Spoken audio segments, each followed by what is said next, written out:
भाई पाकिस्तान और न्यूजीलैंड का मैच जो है वो वॉश आउट हो गया है। बहुत से लोग परेशान हैं कि पाकिस्तान को फ़ायदा हुआ है कि नुकसान है। बहुत से पाकिस्तानी इस चीज़ के ऊपर रो रहे हैं कि शिट हमारे 2 पॉइंट्स निकल गए हैं। माँ सदके जाए आपके कॉन्फिडेंस के ऊपर। इस पूरे ग्रुप के अंदर दोस्तों अगर कोई टीम मुश्किल थी ना, तो वो थी न्यूजीलैंड भाई। और कुदरत का निज़ाम जो है वो अब आ गया है गेम के बीच में। रमज़ान भी आ चुका है, कुदरत का निज़ाम भी आ चुका है। 92 में भी जो हम वर्ल्ड कप जीते थे ना, वो भी रमज़ान भी था। ऊपर से कुदरत का निज़ाम हमें 1 पॉइंट बारिश का भी मिला हुआ था, वरना हम कहीं पे भी नहीं आ रहे। और अगर आपको याद हो आज से कोई 3-4 साल पहले कोलंबो में इसी तरह बारिश आई थी, पाकिस्तान इंडिया मैच 50 के ऊपर 4 के 5 आउट हुए हुए थे इंडिया के। बारिश आई थी, वो मैच जो है कैंसिल हो गया था। उसके बाद अगले मैच में भी इसी तरह का स्टार्ट हो गया था। 2 दिन के अंदर घीसियां मार मार के हमें जो जलील किया था उस मैच, यहां से ही शुरू हुआ था, बारिश की वजह से ही शुरू हुआ था। अब सब कुछ बंद होने जा रहा है। नहुसत के बादल उठ चुके हैं। इस वीडियो का स्क्रीनशॉट ले लो दोस्तों। भाई मुझे बहुत अच्छी वाइब्स आ रही है, बहुत अच्छी। अभी तक मैं बिल्कुल होपफुल नहीं। आज जो हमारी टीम कॉम्बिनेशन थी ना, जिसके लेके हम न्यूजीलैंड के खिलाफ उतरे थे, ये अगर रिड्यूस मैच हो जाता ना, मेरी चीखें निकल रही थी। जब बारिश होगी ना, मैंने कहा अब तो ये बारिश जब भी रुकी, 5 ओवर 7 ओवर 9 ओवर 11 ओवर का अगर कहीं गलती से मैच हो गया ना, पाकिस्तान को लग पता जाने जो तुम लोग 2 बॉलर के साथ गए हुए थे। अबरार को निकाला हुआ है, इस बेस के ऊपर निकाला हुआ है कि उसकी एक गेम खराब हो गई थी। ये दूसरों ने कौन सी संजीवनी बूटी खाई हुई है भाई, उनको कोई हाथ ही नहीं डाल सकता। 4-4 साल से जलील हो रहे हैं, उनको कोई हाथ नहीं डाल सकता भाई, वो उधर ही कायम है। एक अबरार रैंकिंग में नंबर 2 है इस वक्त दुनिया के अंदर। एक अबरार है और उसको, और आपने सारा का सारा प्रेशर उस्मान पे डाला है। उस्मान तारिक जो नया लड़का है, जो भी 4 घंटे पहले टीम के अंदर आया है, उसके किसी को पता ही नहीं है कि उसके ऊपर किसी दिन प्रेशर आ गया या किसी दिन उसका मूड थोड़ा सा ऊपर नीचे हो गया तो क्या होगा उसकी बॉलिंग में। 2 बॉलें उसने कराई, 2 बॉलों के ऊपर अगर 2 छक्के खा लिए, किसी को कुछ पता नहीं है। सारा का सारा हमने रिस्पॉन्सिबिलिटी एक ऐसे बंदे के ऊपर डाल दी है जो 4 घंटे पहले तक स्क्वाड का हिस्सा भी नहीं था, अचानक टीम में आया और अब पूरे के पूरे उसी के ऊपर डाल दिया। अभी यहाँ पर होते ना भाई, 7 ओवर का या 5 ओवर का मैच हो जाता, मैं देखता आपके ये उस्मान तारिक भी, आपका कोई भी स्पिनर किस तरह बचाता भाई। स्पिनर तो इवन यहाँ पे फुल टाइम अबरार भी होता ना, उसने भी कुट खानी थी। ये जो हम कर रहे हैं ना दोस्तों, ये हम ठीक नहीं कर रहे, आग के साथ खेल रहे हैं। न्यूजीलैंड की टीम का जो आज कॉम्बिनेशन में वो 11 का देख रहा था ना, पूरे पक्के स्पिनर भी है, पक्के बैटर भी हैं, पक्के बॉलर भी हैं, फुल बैलेंस्ड कॉम्बिनेशन। हमारी ये हालत है भाई कि हमने आज फिर जो है फखर को भी डाल दी। हमारी प्लेइंग 11 नहीं बन पा रही। आज अगर मैच हो जाता ना और हम हार जाते, कम से कम एक फायदा हो जाता कि हमें पता चलता यार ये कॉम्बिनेशन नहीं चल। खैर जो भी हुआ भाई, मैं बहुत खुश हूं कि पाकिस्तान को 1 पॉइंट तो मिला है, और 1 पॉइंट हमारे उन सब ओवरसीज दोस्तों के लिए भी जिन्होंने पाकिस्तान में पैसे भिजवाने होते हैं। चेक करो क्या ऑफर लेके आया हूं भाई। जैसे मैंने पहले भी बताया कि जब आप ओवरसीज होते हैं तो घर पैसे भिजवाना कोई नॉर्मल ट्रांजैक्शन नहीं होती, बल्कि एक रिस्पॉन्सिबिलिटी होती है। ऐसे मौके पर अगर आपको डिलेज मिल गए हैं जी, बैंक्स का ये मसला हो गया, उसका ये मसला हो गया, उधर जाके पैसे निकालो, इधर से जाके पैसे डालो, इधर आईडी कार्ड दिखाओ, इधर वो दिखाओ, उधर फिंगरप्रिंट स्कैन करो, इधर आयरस स्कैन हो रहा है, ब्लड टेस्ट, पता नहीं क्या कुछ करना पड़ता है पैसे भिजवाने के लिए। पैसे भी आपके, रिश्तेदार भी आपके, और ये सारे मसाइल भी आप ही को मिले हुए होते। तो इससे ज्यादा कन्वीनियंट और क्या हो सकता है भाई कि घर में बैठे बैठे ये ऐप के ऊपर आपने 2-4 टैप किए और पैसे पाकिस्तान के किसी भी बैंक अकाउंट के या किसी भी मोबाइल वॉलेट के अंदर चले जाते हैं। इसीलिए यूज करें भाई टैप टैप सेंड। अभी डाउनलोड करें। ऑस्ट्रेलिया हो, यूके हो, यूरोप हो, पूरा यूएसए हो, कनाडा हो, जहां से भी हो, फास्ट रैपिड क्विक ट्रांसफर्स, और वो भी कंपैरेटिव एक्सचेंज रेट्स के ऊपर। और ये बहुत ही सिक्योर प्लेटफॉर्म है जिसको मिलियंस ऑफ पाकिस्तानी पहले से ही यूज कर रहे हैं भाई। बस ऐप डाउनलोड करो, रिसिपेंट की डिटेल्स ऐड करो, बैंक है या मोबाइल वॉलेट वो सिलेक्ट करो, और हो गया। It's literally tap tap send. और स्पेशल ऑफर सिर्फ तुम लोगों के लिए भाई, अगर आप लोग अमाउंट ट्रांसफर करते हुए मेरा प्रोमो कोड सीबीए यूज करेंगे तो आपको मिलेगी बोनस अमाउंट। भाई संडे हो, मंडे हो, सहरी हो, अफ्तारी हो, गर्मी हो कि सर्दी हो, किसी भी मौके के ऊपर पैसे यू ट्रांसफर हो जाए। ऐप का लिंक मैंने नीचे डिस्क्रिप्शन में भी दिया हुआ है और कमेंट्स में भी दिया होगा, वहां पर जाओ, ऐप को डाउनलोड करो, मेरा प्रोमो कोड यूज करो ताकि तुम लोगों को बोनस अमाउंट भी मिले। खैर भाई मैं तो इतना ही कर सकता हूँ आप लोगों के लिए। अभी मजीद जो है वो पाकिस्तानी क्रिकेट टीम ने जो करना है वो करना है। आई डोंट नो कि क्या करने के मूड में है। बहुत से लोग डरे हुए हैं कि भाई अब तो हम नॉकआउट हो गए, अब तो एक मैच भी हार गए तो नॉकआउट।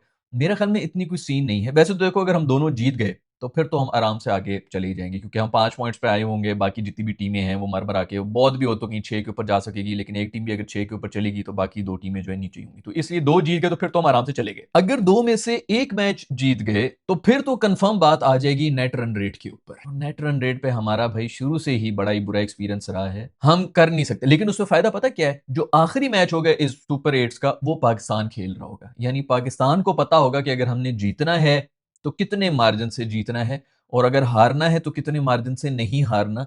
कम से कम इतना कुछ हमें पता होगा, ये हमें एज मिलेगी और ये बहुत बड़ी एज होती है जब आप नेट रन रेट के हिसाब से चल रहे थे। और मैं लिख के देता हूँ खुदा की कसम, जो हमने कभी नेट रन रेट के हिसाब से कोई भी मैच जीता, इसलिए दुआ करना भाई कि इस तक बात ना ही आए। फिर जैसे मैंने पहले ही बताया भाई, ये 3 टीमें थी, वैसे तो हम तीनों से हार सकते हैं, हम किसी से भी हार सकते हैं, लेकिन इन तीनों टीमों में सबसे ज्यादा जो टफ टीम थी और बिल्कुल बैलेंस टीम अगर कोई थी तो वो थी न्यूजीलैंड की। ये और बात है कि न्यूजीलैंड के खिलाफ हमारा जो वो मेंटल ब्लॉक होता है ना, जो हम बिल्कुल ही कॉम्प्लेक्स में चले जाते हैं, जो हमें बाकी सब टीमों के खिलाफ, सब टीमों के खिलाफ तो नहीं, बेसिकली इंग्लैंड के खिलाफ भी काफी होता है, बट फिर भी अब वो भी कम हो गया काफी हद तक। ऑस्ट्रेलिया और इंडिया, ये तो दो ऐसी टीमें हैं जिनके सामने हम जो है बिल्कुल मेंटल ब्लॉक, जो कॉम्प्लेक्सेस में हम चले जाते हैं, सिंपल सी बात है, हम सोच ही नहीं सकते। ये तो गोरे हैं तो उनके पास तो बहुत पैसा है। इन दोनों कॉम्प्लेक्सेस में हमारे जो प्लेयर्स हैं वो बेचारे मेंटली इनको कम्पीट ही नहीं कर सकते। तो उनके अलावा अगर किसी गोरे को हम पकड़ सकते हैं तो वो है न्यूजीलैंड। लेकिन न्यूजीलैंड की टीम बहुत टफ थी और हमने इसी ओवर कॉन्फिडेंस में ये जो हमने कॉम्बिनेशन आज डाली हुई थी ना दोस्तों, इस पे नहीं होना आपका आज भी टीम के अंदर। अब आपने फखर नाफे को भी निकाल दिए, अब फखर को अपने बीच में डाल दिया। सिंपल सी बात है यार, मुझे तकरीबन कुछ 6 महीने हो गए हैं। अभी मैं फिर से आपको सिंपल बता देता हूं कि क्या कॉम्बिनेशन में क्या गलती है। सबसे बड़ी गलती है आपकी, अगर आपने फखर को डालना है तो फिर आप बाबर को निकालेंगे, अगर आपने बाबर को डालना है तो फिर आप फखर को निकालेंगे। इन दोनों में से एक बनता है टीम के अंदर। दूसरी जगह पर जो आपकी सबसे बड़ी गलती थी, जो कि शुक्र है उन्होंने ठीक कर दी है, वो है शाहीन शाह अफरीदी।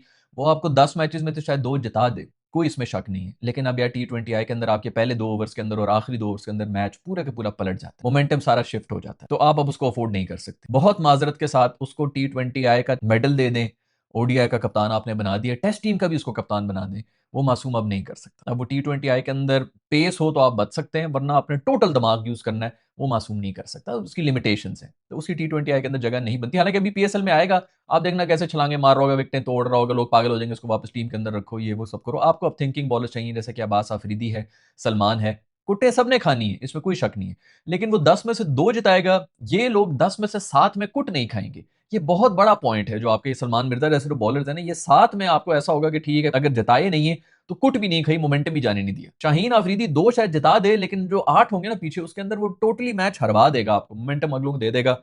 दूसरा, हवा इंडियन इतना बड़ा बनाया हुआ है कि वो कहीं ना कहीं जो है उनकी टीम फिर शेयर भी बन जाती है कि हमने इनके सबसे बेस्ट बॉलर को मार दिया। तो यार बेस्ट बॉलर तुम लोगों ने बनाया हुआ है, हमने तो कभी उसको नहीं कहा कि जी हमारी दुनिया का सबसे बेस्ट बॉलर है। खैर, उस लिहाज से मेरा ख्याल में सलमान मिर्जा बिल्कुल ठीक है जो कि टीम के अंदर आया हुआ है। एक चेंज जो मैंने इससे पहले आपको बताया, बाबर और फखर में से एक बंदा ही आ सकता है, और ये जो बाबर का, मैं शुक्र है पहले भी जो कह रहा था लोग बड़े नाराज हो रहे हैं, मैंने उस वक्त भी यही कहा था कि बाबर को आप यूज करें। अगर आपने बाबर को डाला है तो सिर्फ इसलिए डाला है कि आप लोग ऑल आउट हो रहे थे 20 ओवर के अंदर, मैंने खुद बोला था कि बाबर को रखें। लेकिन अगर सिचुएशन इस तरह बनी हुई कि 8 ओवर के अंदर आपने 80 रन बनाए हैं, पावर प्ले में 1 आउट है या 2 आउट हुए हैं 80 के ऊपर 2, तो आपको बाबर को भेजने की जरूरत ही नहीं, आप हिटर्स को ही भेजेंगे, जाके कर लो। अगर वो भी फौरन फौरन आउट हो जाए, जहां पे आपको क्लैप्स की भिनक नजर आ जाए, वहां पर आप डालने के रन बॉल कर ले, या आपको ऐसा कोई टारगेट हो कि आपने 150 इस तरह को चेस करना है, तो आप बाबर को उस तरह यूज कर लें, अदरवाइज उसकी जगह नहीं बनती। तो अब बाबर और फखर में आपने देखना है कि इन दोनों में से आपने किसको रखना है। अगर फखर है तो फिर बाकी जितने भी प्लेयर्स हैं, जैसे अगर फखर है टीम में तो शायद आगा को इतना आके तेज खेलने की जरूरत नहीं है, तो आपकी पूरी ना वो एक टीम की जो एक मेंटेलिटी है, जिस तरह आपने आके अप्रोच करना है गेम को, आप उस तरह चेंज कर सकते हैं। लेकिन अगर फखर आएगा तो फिर बाबर को बाहर जाना पड़ेगा, ऐसे जो आपने नाफे की जगह पे अब घुसाया है, ये बिल्कुल गलत की। दूसरी तरफ जो सबसे बड़ा एक मिसमैच है वो शादाब और नवाज दोनों का इस टीम में होना है। मैं इस बात की बात ही नहीं कर रहा कि भाई शादाब पर्ची है कि फलाना पर्ची नहीं है, जो भी है, लेकिन बेसिकली शादाब निकला था तो नवाज उसकी जगह के ऊपर आया। अब नवाज को आप निकाल नहीं सकते, तो अब शादाब के बीच में घुसा रहे हैं ना, जगह है नहीं और बीच में घुसाने की कोशिश कर रहे हैं, उसकी वजह से सारा कॉम्बिनेशन खराब हो गया। आपने अबरार को भी बाहर कर दिया, आपको एक फुल टाइम बॉलर चाहिए। अगर अबरार को आपने नहीं भी डालना तो फिर आप नसीम को डालें, आपके पास 2 फुल टाइम बॉलर्स तो होने ही चाहिए, पेस के अंदर मैं बात कर रहा हूं, फहीम भी होता, उसके अलावा उस्मान भी आपके, तो आपके कम से कम भी 3 फुल टाइम बॉलर आपके पास होने चाहिए। वैसे तो 4-5 भी टीमें खिलाती हैं, चलो आप T20I के अंदर कर लें कि चलो 4 कर लें, बाकी ऑलराउंडर्स भी होते हैं, हमारे पास ऑलराउंडिंग की ऑप्शंस भी हैं, लेकिन फिर भी 3 आपको चाहिए। अभी ये अगर 7 ओवर का मैच हो जाता मेरे दोस्तों, हमने ऐसा एक्सपोज होना था, एक तो वैसे ही स्पिनर्स हमने भरे हुए थे, उन्होंने मारने थे 5 ओवर के अंदर। लेट्स से अगर चलो 5 ओवर का इमेजिन करो कि मैच हो रहा है, स्पिनर आपके हर ओवर में एक आउट भी कर रहे हैं, लेकिन 20-20 रन खा रहे हैं। 5 ओवर में अगर 100 रन हमने खाए हुए होते, उनके 5 आउट हुए होते, या तो ये होता ना रिड्यूस मैचेस के अंदर कि आपके पास विकेटें भी 4 हैं, जैसे कि सुपर ओवर के अंदर होता है कि 2 आउट हुए तो खत्म हो गए, वो भी 1 ओवर के अंदर 2 आउट है, अच्छी खासी वो है। बट आप 5 ओवर के अंदर अगर 7 भी विकेटें दे देना, आपको कोई फर्क नहीं पड़ता कि अच्छा बाउंड्री पे कैच होना है ना, लो भाई कर लो कैच। स्पिनर यही करा सकता है कि बाउंड्री पे या कैच करवा दूंगा या फिर छक्का खा लूंगा, तो उस रिस्क के अंदर लोग जो उनको मारते नहीं, तो स्पिनर बेचारा नहीं बचा सकता।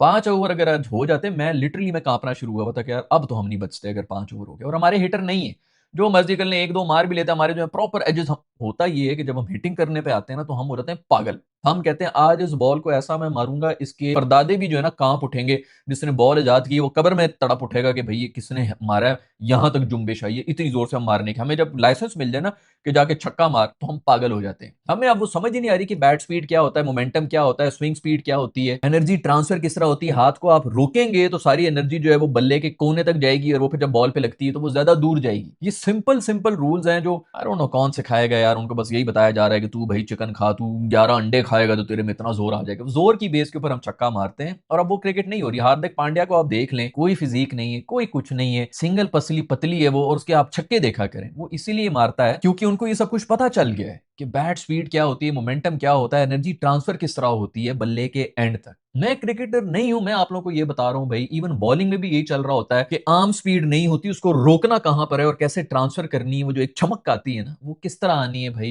आई डोंट नो कौन समझाएगा यार। इनके पास चलो ठीक है, पाकिस्तान में कोई नहीं है, ये इंडिविजुअल लेवल के ऊपर भी नहीं जा सकते क्या? ऑस्ट्रेलिया में जाके नहीं कोचिंग ले सकते हैं किसी से? पावर हिटिंग, पावर हिटिंग यार, पावर हिटिंग की जरूरत ही आपको नहीं है। या तो आप जाएं जिम में, बाकी आपके अंदर इतना जोर हो, आपकी इतनी इतनी कलाई हो, तो आप कह देंगे चलो ठीक है मिस टाइम भी मैं करूंगा तो भी चला जाएगा। इंडिया वालों के कौन से, ये अभिषेक शर्मा वगैरह, इनकी क्या कितनी जाने हैं इनके अंदर यार। सिक्स पैक ऐप बना ली भाई उसने, फैट अपना पूरा रिड्यूस किया हुआ है ना, जिस वजह से मसल बाहर निकल के आ गए। फिटनेस है लेकिन स्ट्रेंथ तो नहीं है ना यार। आपके जितने दुनिया की वर्ल्ड स्ट्रॉन्गेस्ट जो आपके कंपटीशन हो रहे होते हैं, उनमें से कितनों के सिक्स पैक एब्स होते हैं भाई? वो मोटे मोटे होते हैं, उनमें जान होती है। स्ट्रेंथ ट्रेनिंग कुछ और होती है, ये फिटनेस कुछ और। हम लोग इन्हीं चीजों में कंफ्यूज हुए हैं कि भाई फिटनेस क्या है तो फिटनेस क्या नहीं है। अब आपने जो है इन्हीं चीजों बायो मैकेनिक्स को समझना होगा। वो होती है कि किस स्विंग स्पीड से आप मारेंगे तो आपकी बॉल का जो छक्का होगा, जिसमें बेसिकली टाइमिंग भी आ जाती है। लेकिन वो टाइमिंग वाले चौके निकल रहे होते हैं, वही तू मार ले भाई। हमारे तो उससे भी गए जो टाइमिंग वाले चौके निकाल रहे होते थे। खैर आज हमने एक्सपोज हो जाना था भाई, और मैं इसीलिए खुश हूं कि भाई ये जो नहुसत फैली हुई थी ना बारिश की वजह से, हमारी इसी टीम को नजर लगी थी। शुक्र है कि कोई कुदरत का निजाम बीच में घुसा है, और अब मुझे लग रहा है कि वो नहुसत धुल गई। ये बहुत ही खुशाइन बात है भाई। मैं तो इन्हीं चीजों में बिलीव करता हूं, और मुझे लगता है कि अब हमारे मजे होने वाले। ये एक पॉइंट हमें जो है ना बहुत फायदा दे जाएगा, या न्यूजीलैंड को बहुत बड़ा नुकसान देके जाएगा, मेरा दिल कह रहा है। अबरार के लिए भाई मैं मुझे नहीं समझ आ रही कि मैं कहां पर रिक्वेस्ट करूं और किससे बात करूं, लेकिन अबरार की जगह नहीं बन रही इस टीम के अंदर। दुनिया के इस वक्त नंबर 2 में हमें T20 का सबसे बेहतरीन बॉलर है। एक बुरी गेम की वजह से वो निकल गया है। हमारे बाकी लेजेंड्स जो हैं वो अल्हम्दुलिल्लाह 4-4 साल से फेल हो रहे हैं। हर छोटे मुकाम पर, बड़े मुकाम पर आप कहीं से कुछ निकाल लें, वो फेल हुए हैं। लेकिन अबरार को एक बुरी गेम की वजह से हमने बाहर कर दी, और ये सिर्फ एक प्लेयर की वजह से हुआ है। और उसी प्लेयर की वजह से आपका जो सबसे बेहतरीन इन कंडीशंस के अंदर स्पिनर होना था सुफियान मुकीम, वो भी बाहर है, वो स्क्वाड का भी हिस्सा नहीं है। ये मैं आपको एक बात बता दूं कि शादाब अगर 3 विकेटें लेगा ना इन कंडीशंस के अंदर, सुफियान मुकीम ने 7 विकेटें लेनी थी इन्हीं कंडीशन। ये क्वालिटी में बहुत डिफरेंस है। ये तो स्पिनिंग कंडीशंस हैं श्रीलंका की, जहां के ऊपर स्पिनर्स को बहुत ज्यादा असिस्टेंस मिल रही होती है। इधर ही सुफियान मुकीम जब होता ना, अगर उन्हें खून के आंसू रोने थे, सुफियान, अबरार और उस्मान तारिक, इन्होंने नहीं छोड़ना था। खैर भाई पाकिस्तान का सबसे बड़ा हरबा ही यही है कि हमें खुद नहीं पता होता हमने कौन सी टीम खिलानी है, हमारी क्या कॉम्बिनेशन होगी। अगली टीम ही कंफ्यूज रहती है कि किसके लिए हमने क्या बनाना है। ना बैटिंग ऑर्डर को उनको पता है कि कौन आएगा, किस लेवल के ऊपर आ जाएगा, बाबर आएगा कि नहीं आएगा। ना बॉलर्स का उनको पता है कि ये किसको खिला देंगे। हमें खुद नहीं जब पता तो ऑपोजिशन तो गैसी करती रहेगी भाई। खैर भाई अगले 2 मैचेस में भी जो है ना, अगर एक पॉइंट हमें एक और बारिश का मिल जाए तो मजा आ जाएगा, क्योंकि दूसरी टीमों को जो है ना चीखें निकलनी शुरू हो जाएगी। हम बगैर कुछ खेले जो है 2 पॉइंट के साथ तो बिल्कुल सेफ हो जाएंगे भाई। होना चाहिए ये इंग्लैंड इंग्लैंड की भी एक एक पॉइंट। गालिबन इंग्लैंड और ये जो श्रीलंका का मैच है उसके अंदर भी बारिश की फोरकास्ट है, तो होना चाहिए भी उनको भी एक एक पॉइंट उनका भी जाए, ताकि और जो है मजा आ जाए। पूरे का पूरा ग्रुप ही जो है वो फंस के बैठ जाए। मैं ये चाहूंगा कि भाई अब अगर कोई एक टीम जीते ना 2 पॉइंट्स ले, तो फिर वो सारी गेमें जीती हुई वो सिंपल ऊपर चली जाए, वो फिर किसी से ना हारे, ताकि बंदे को जो है ना बस पता हो कि अच्छा फर्स्ट पोजीशन तो गई, सेकंड पोजीशन के लिए लड़ते रहो। खैर मुझे तो इस सब के पीछे बीसीसीआई की साजिश लग रही है।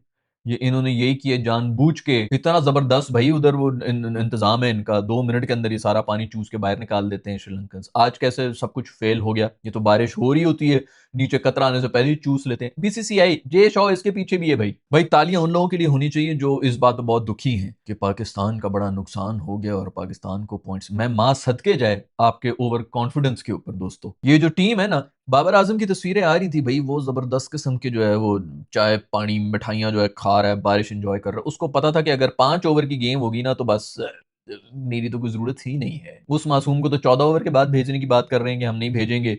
5 ओवर में सोचो ना कि बाबर को हम 1 डाउन भेज देते कि जा बाबर पड़ जाए इनके ऊपर, अनलीश कर देते हम बाबर को। वैसे तालियां होनी चाहिए हमारे दोस्त आगा सलमान के लिए कि टॉस जीते, मेरे ख्याल में टॉस जीते हैं, हम ही जीते हैं, और हमने जीत के पहले बैटिंग ली। हमारा दिमाग ठीक था। ये बारिश वाले अफेक्टेड मैच के अंदर, आप खैर ये पिछले इंडिया वाले में हमने यही कोशिश की थी ना, इसीलिए हम ख्वार हो गए थे। हमें नहीं समझ आती भाई, हमारे बेचारे जो हैं इतने ज्यादा कंफ्यूजन, डर के मारे देखो इस किस्म की डिसीजन ले रहे हैं। आज इतना ज्यादा बारिश का था, फर्ज करो कि मतलब दूसरे इनिंग्स के अंदर रिड्यूस हो जाता, तो हमने किस तरह रोकना था, वो भी स्पिनर्स के साथ। फखर को आज हमने डाला है टीम के अंदर, हमारे 10 नहीं कंफर्म हो रहे, और जो पक्के हैं जिनके बारे में बोल रहे हैं कि इसको बाहर करो इसको बाहर करो, उनको कोई हाथ भी नहीं लगा सकता। बाकी पूरी टीम आसपास बदल रही है, वो नहीं हिलेंगे। फिर भी जस्टिस होना चाहिए अबरार के लिए, जिसको हमने बाहर कर दिया है। उस मासूम को नहीं पता कि मेरी क्या गलती है, मुझे क्यों बाहर किया जाए। अबरार के लिए तो मैं कुछ कर नहीं सकता, लेकिन आप लोगों के लिए कर सकता हूँ। टैप टैप सेंड के बारे में मैंने आप लोगों को बता दिया। वो सारे ओवरसीज पाकिस्तानी जो पाकिस्तान से बाहर रहते हैं और पाकिस्तान पैसे भिजवाने हैं, इससे बेहतर ऑप्शन आपके पास कोई हो नहीं सकता। नीचे लिंक जो दिया हुआ है उसे डाउनलोड करो और मेरा प्रोमो कोड जरूर यूज करो, ताकि तुम लोगों को बोनस अमाउंट भी मिल जाए। खैर, आपके ख्याल में पाकिस्तान को फायदा हुआ है कि नुकसान हुआ है, नीचे कमेंट्स में लिख के बता दो। I will see you in the next video. Bye.